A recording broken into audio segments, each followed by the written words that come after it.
In this tutorial, I'm going to show you how you use the pattern tool to create your own patterns. So, to kind of go back in the day, if I wanted to create a pattern with this, it required a lot of copying and pasting, or holding the shift and the option keys and dragging to make copies and duplicating those and holding the shift key. And if I wanted to offset them, then again, it's holding the an option key and then lining everything up. And you could do it that way. You could do that way still, but the reality is that they now have a pattern making tool. It's a pretty rich palette, or rather rich tool that allows you lots of creative freedom with creating your design. So the first thing that you're going to do is create the object that you are trying to create a pattern to. And whoops. And what we're trying to do is it's going to create a swatch for us. So let's delete this swatch here first. And so I'm going to select my object, and I'm going to go to Object. I'm going to go to Pattern, Make. And as you can see, it enters into a selection mode, and this palette, this panel comes up. Allows me to adjust how I want this pattern to look. So for example, by default, it's going to go to grid, but I can do it by bricks. I can do it by columns, hex, and X by row. I can adjust the width of it. Oops, I want to check that for a second. And down here at the bottom, it's dictating how many copies I have. So 1, 2, 3, 4, 5. 1, 2, 3, 4, 5. So that's what it means by 5 by 5. So if I change it to 3 by 3, 1, 2, 3, 1, 2, 3. 9 by 9 usually gives you a really nice big pattern that you can work with. And there's further manipulation that you can do from your pattern after this. I'll show you in a second. But just to kind of show you how you can adjust your pattern. I'm going to go back to, actually we're going to keep it like this because I like it a little tight like this.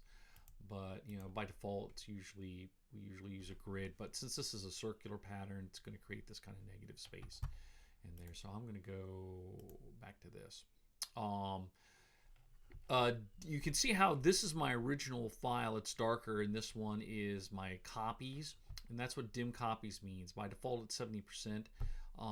It's if you don't want to see that, then you can just adjust it to whatever you want it to be. So this will allow me to see the pattern as it is going to appear.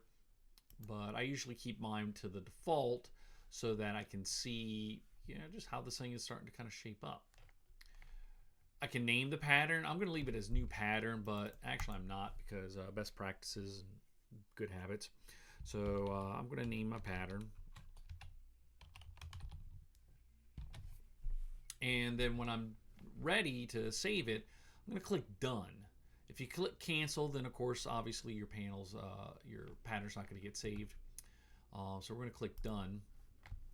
And you may be saying to yourself, well, what happened to my pattern? Well, it's right over here, my swatches. You'll see right there is my pattern.